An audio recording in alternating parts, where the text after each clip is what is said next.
You also had a lot of things, other arts where you were involved with the last 4 years. And you were painting and you were also preparing a film. And I would like to know what it's about this other project right now. Do you have one favorite art, or is it just the music again? Well, I would have made my film Phantasmagoria, which is about Lewis Carroll and his life, and ultimately his struggle that I didn't realize I was relating so closely to, and his personality, which is very much Jekyll and Hyde. And that would have taken place when I made my record, but instead that's been postponed to October of this year. And instead of escaping music altogether and putting certain emotions and certain privacies into painting, I think that I learned from what I got out of painting, and I put that into making this record. So right now, music is very much the center of what I'm doing, but the other elements are not in any way forgotten or abandoned. I think I've just learned a better way to make them all benefit from each other, and it wasn't any other way of doing that except making this record. And Phantasmagoria, when will you be shooting? In October. In October, okay. Great. So, I think, yeah. Let me see if I have something very, very important.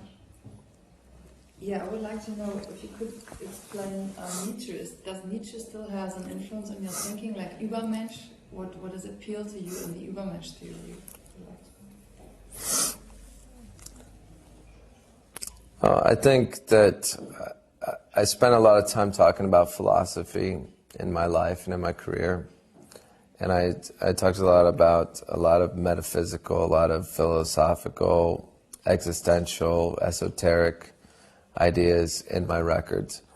But it wasn't until I made this album that I realized that I was actually, and only after finishing it, I realized that it was the manifestation of these ideas.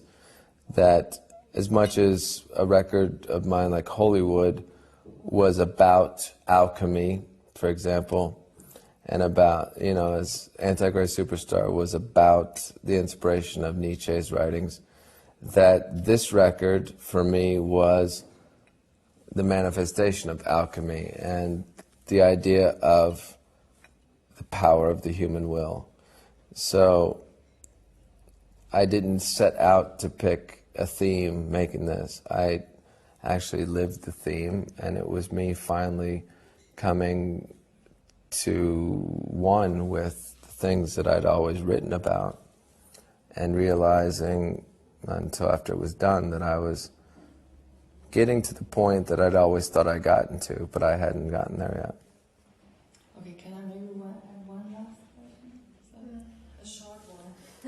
Yeah, because I just there was also one that I read was that it's a search for eternal love, that it's manifested in the record, in the album. Is that something you would say so? Well, I think the record is more me understanding romance in a different way. So it's not a search, and it's not a comment on the destruction of previous love, or is it the comment on current or future love? It's more me understanding that romance has to be completely living for today. It has to be reckless like that. And that's the way that I finally realized that if I found someone, and I did find someone that was willing to not care about tomorrow because today was more important, that romance could be defined that way. Okay, thank you. Sorry. Thanks. Can I give you something from